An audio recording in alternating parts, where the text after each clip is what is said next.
Now, since meditating on the spirit Elijah, the Lord also showed me the progression of the spirit Elijah. Because I asked the Lord, how did the Spirit of God in that manifestation became the spirit of Elijah? That was my question. How is a certain manifestation named after a human being? Of course, it's not really Elijah's spirit. It's the Holy Spirit, power of conviction, that was successfully utilized by Elijah, and thus the phenomena is named after him. Just like in our modern time, we name stars or insects or flowers or discoveries or discovery of scientific laws after human beings. Like, Planck's law or Newton's law and all these things. Doesn't mean that the law belongs to them. They discover it. And so here, Elijah discovered something in the spirit. He discovered a manifestation in the spirit of this enormous power to confront the people of God at the worst time, in a time of Baal worship, and managed to turn them back to God. Thus, the phenomena he discovered, implement, and utilized was named the spirit of Elijah.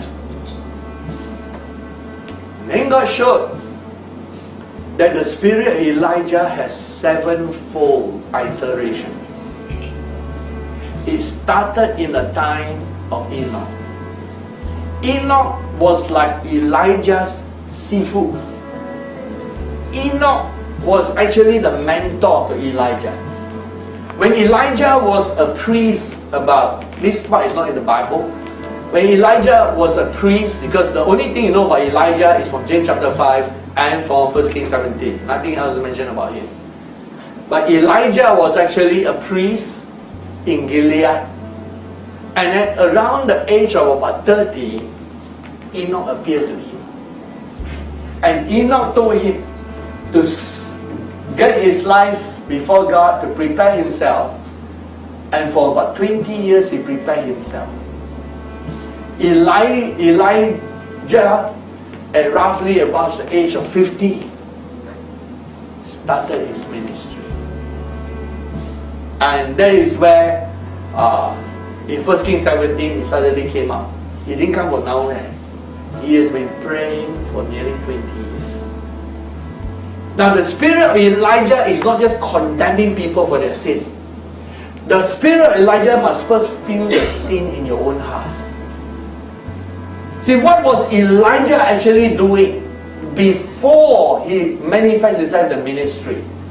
James chapter 5 told us that Elijah is a man of like passion, except that he prayed under the rainstorm.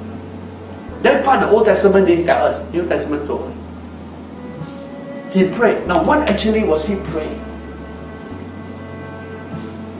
See, the spirit of Elijah is actually the spirit that feels the pain, the grief of sin.